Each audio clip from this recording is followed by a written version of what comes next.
Hello and welcome back. We are going to go into a gentle stretch session today. My body's feeling a little bit tired, a little bit stiff from exercise. So instead of just not moving, I'm going to take it gentle, and you are welcome to join me along the ride. I will take us through some detailed cueing and give some alternatives for the stretches I know some people do tend to have a bit of a challenge with. All righty, so we're going to start laying down on our back on the mat. Let me just move it a little bit over. Okay, just letting yourself get settled. I want that pelvis to be neutral. So you got pubic bone and hip bones on the same line. Ribs are connected in the front, so the base of the ribs are touching the mat. And I want you to start in a rugby post arm position. So the elbows are in line with your shoulders, but then the elbows are bent at 90 degrees. Now I'm quite tight across my chest this morning, so my ribs want to flare and lift up. So I'm really going to actively pull my ribs down into the floor and just breathe into that stretch. I'm letting gravity do a lot of the work for me. If you find that that's too much for you, you can put a pillow under your head, and that will make it easier to keep the ribs down without having to be so active in that engagement in the front line. If your hands don't touch the floor, that's perfectly fine. Just let them sort of hang there, because I know that with desk work, a lot of people are quite tight in this little area between the rib cage and the shoulder. And I want you to give me lovely breaths into the belly so we can get that whole nervous system to relax and allow the body to ease into that stretch.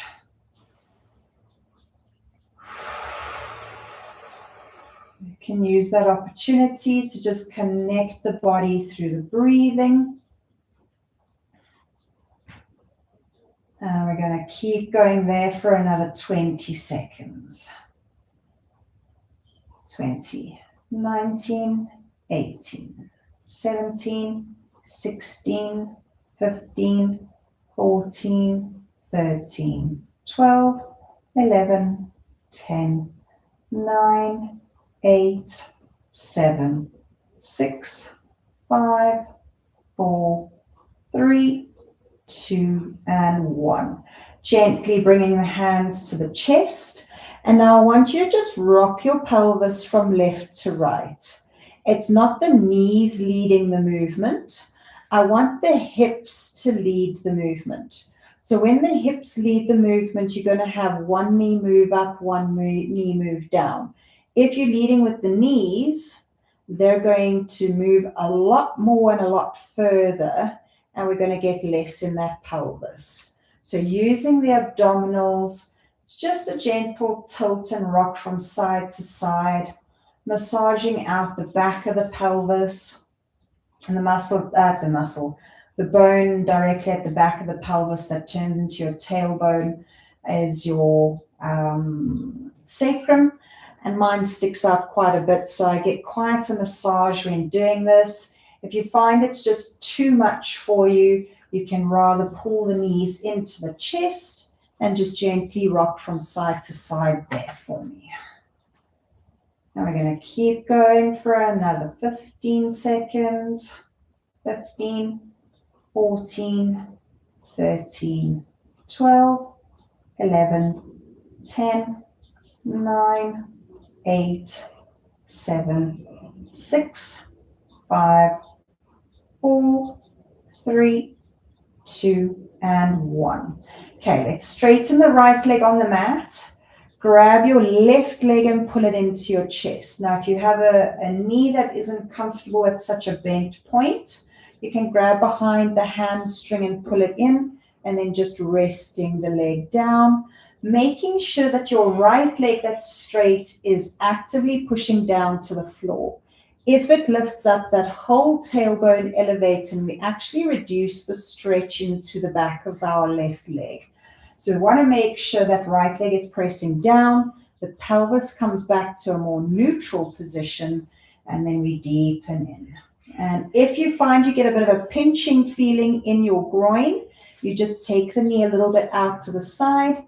That can be a tight hip flexor impinging. So when we take that knee out to the side, we make space for that tight hip flexor and move out of that pain. And I want you to breathe into it for another 10, 9, 8, 7, 6, 5, 4, 3, 2, and 1. From there, left arm out to the side, right hand grabs the outside of your left knee, and you rotate and pull it across. The hips can lift and rotate, but only as far as you can, keeping your left shoulder grounded on the floor. I don't want you to take it all the way over that you then have your arm hanging in the air. We want to try and wring the body out like a cloth, so the shoulder is moving to the left while the hips are moving to the right to get that gentle twist. And I want you to find a position that you can relax into. And you're just going to keep breathing there for me once again for another 20, 19, 18, 17, 16, 15, 14, 13, 12, 11, 10, 9, 8, 7, 6, 5, 4, 3, 2, and 1. Gently come back to center, and we're going to straighten that left leg on the mat and gently hug that right leg in.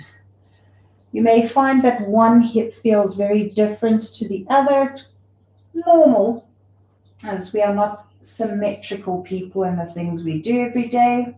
So there will be some asymmetry, so differences on each side. Just working with what you have available to you with each side. Keeping that pelvis relatively neutral, left leg softly lengthening and pushing down into the mat while you squeeze that right leg in.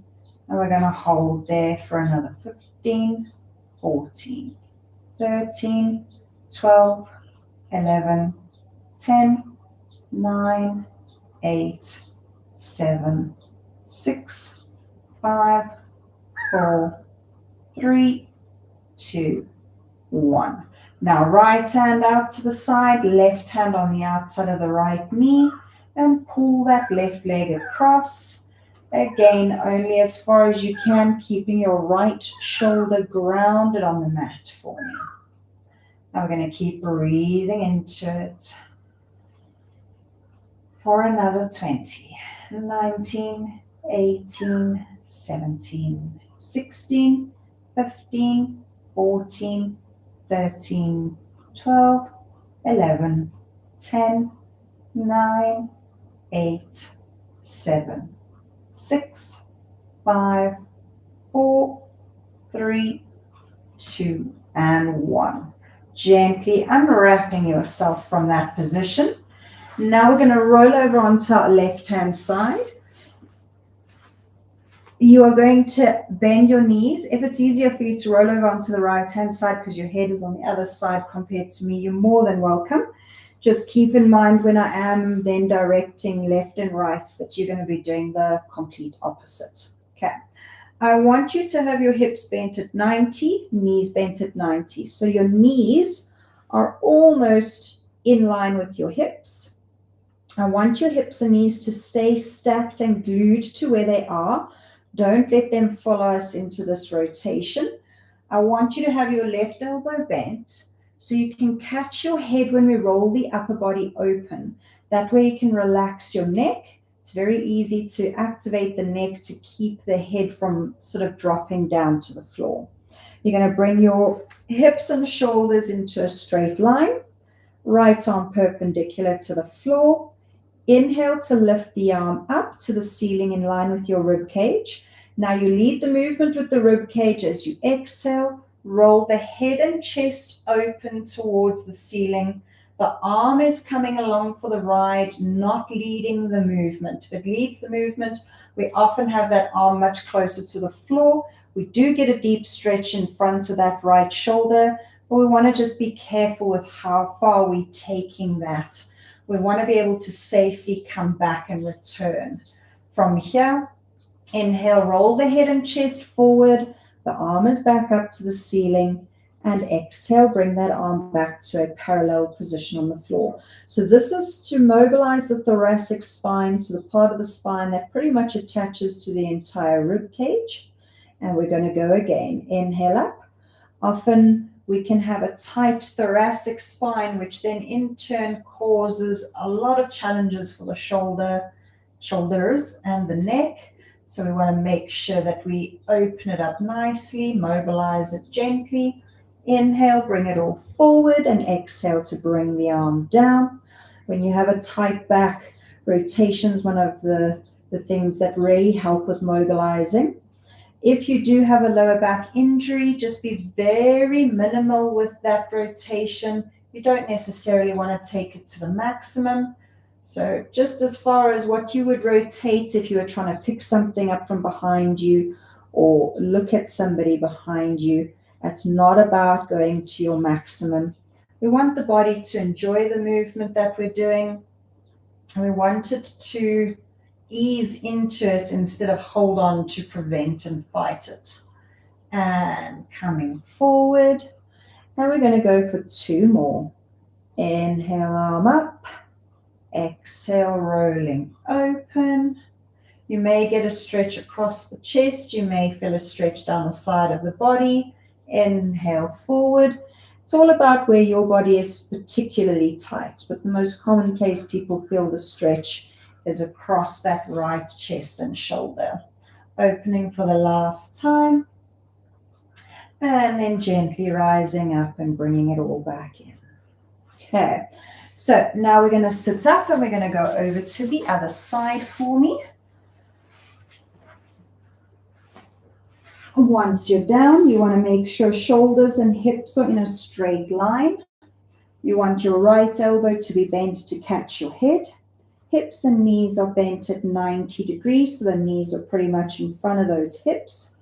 Hips and knees stay stacked, and where they are, they do not follow the rotation. Left arm parallel to the floor. Inhale, lifting that left arm up. Exhale, rotating the head and chest open. The chest is leading that movement.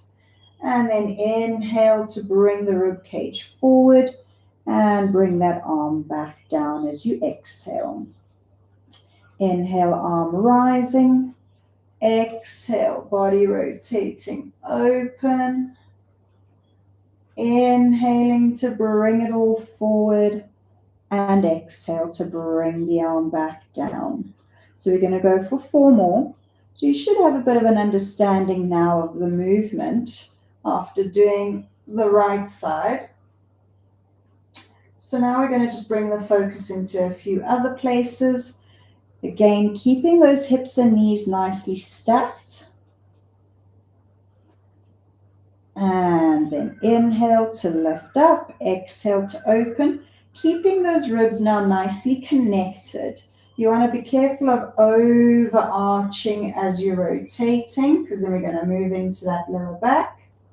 And inhaling to come forward and bring the arm back down. And let's go for 3 more. Inhale up and exhale, rotating open. And inhaling forward, exhaling to bring the arm back down. And again for me, rising up, rotating open, hips and knees stacked, ribs connected, head resting in the hands and bringing the body forward again, arm down. And last one here for me, arm rising, rotating open, reaching, and coming forward and bringing the arm back down. Okay, I want us to now go into our rest position. You don't have to swap sides. I just want to swap my head around to the other side. I want you to have your knees wide and your feet still touching. The knees are wide enough for your chest to come down as close to the floor as you can. So that's how you know how wide to have them.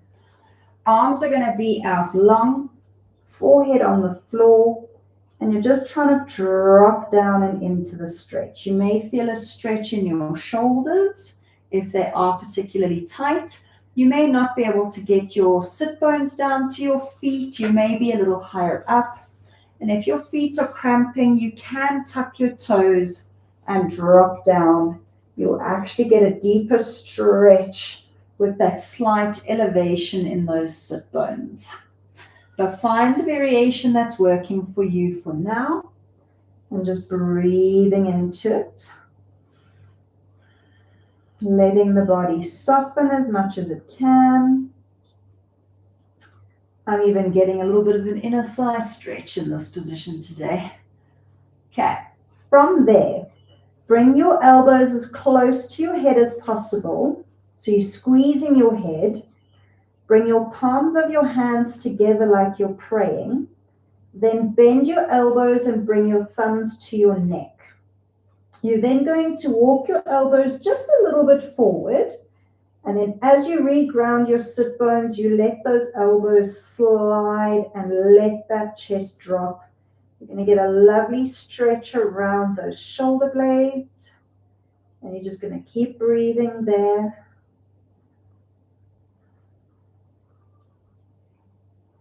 Letting the body soften. You're welcome to try and deepen the stretch by bringing the elbows even closer together for another 10, 9, 8, 7, 6, 5, 4, 3, 2, and 1.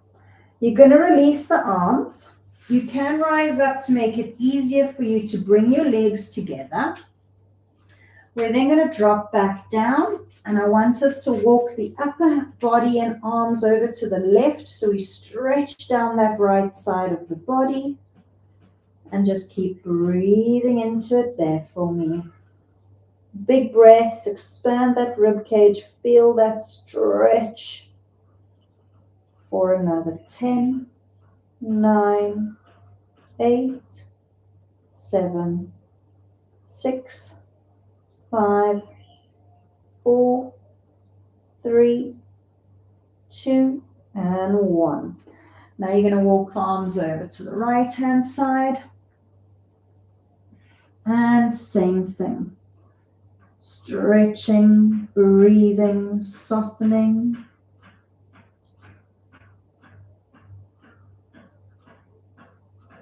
For another 10, 9, 8, 7, 6, 5, 4, 3, 2, and 1. Walk the hands back to center, and then walk the hands in towards you as you slowly rising back up. Okay, so from here, we're now going to bring the legs forward. Knees are bent and ankles are flexed. So for a side view, we have a gap between the legs. Now your right hand is going to come across and grab the outside of your left foot. C-curve your spine like you've been hitting the stomach with a soccer ball. And then push your left foot down like you're pushing the clutch down in your car to pull the arm away from the body. The aim is to feel a stretch between the shoulder blade and the spine on the right side. If in this position you're not really feeling much, you can rotate the chest open to the left. And I find that often gets the stretch going a little deeper. So just find what position your upper body needs to be in to really get the goodness of that stretch. And you're going to keep breathing and holding there for another 10, 9, 8, 7, 6, 5, 4, 3, 2, 1. We're going to release and swap sides for me. Now, if you actually can't grab the outside of the foot, you can grab your toes, or you can put a band around your legs and hold on to the band to be able to still pull and go down. Okay, and we're going for the right leg, left hand, well, right foot, left hand, and C-curve that spine and push that foot down, and finding where in that rotation you need to be in order to get that stretch as deep as possible. And we're going to keep breathing and holding there. Please don't grab the ankle or the side of the shin, because it isn't going to pull the arm forward like it does when we grab the foot. So you won't really get the stretch if you've grabbed ankle or side of the calf or shin. And we're going to keep holding for another 10, 9, 8, 7, 6, 5, 4, 3, 2, and 1. Gently releasing there. Okay, this next stretch may be a bit more challenging from a mobility perspective. I want you to bring your elbows up and your palms facing in. You're going to cradle your right elbow deep into your left. Wrap the arms around like Cook Sisters, bringing the hands to a prayer position. Now, if you can't grab the hands, you can try hook a pinky and a thumb. And if that doesn't work, then think of just trying to hinge the hands as close together as possible. The elbows are up at shoulder height. We push the elbows forward and we go for half a C-curved spine. And this is now stretching the muscles around the outside of the shoulder blades. Breathing into it for another 10, 9, 8, 7, 6, 5, 4, 3, 2, 1. Rise up and release. Bringing the elbows up again, and now we cradle the left into the right and go for that wrapping Cook Sister position, or trying to reach the hands together or hook any fingers. You can grab a cloth or a towel between the hands as well. You're going to gently push the elbows forward and softly C-curve halfway down and breathe into that stretch. For another 10, 9, 8, 7, 6, 5, 4, 3, 2, and 1. Gently release the arms. You can go for a gentle shoulder roll just to release any tension that may have developed in our stretching session. But that is going to conclude the stretch session for today. So I hope you enjoyed it. I hope that the upper body's feeling a little bit looser, a little bit more open in those shoulders. But if you have any questions, as always, just leave a comment and I'll get back to you. Peace.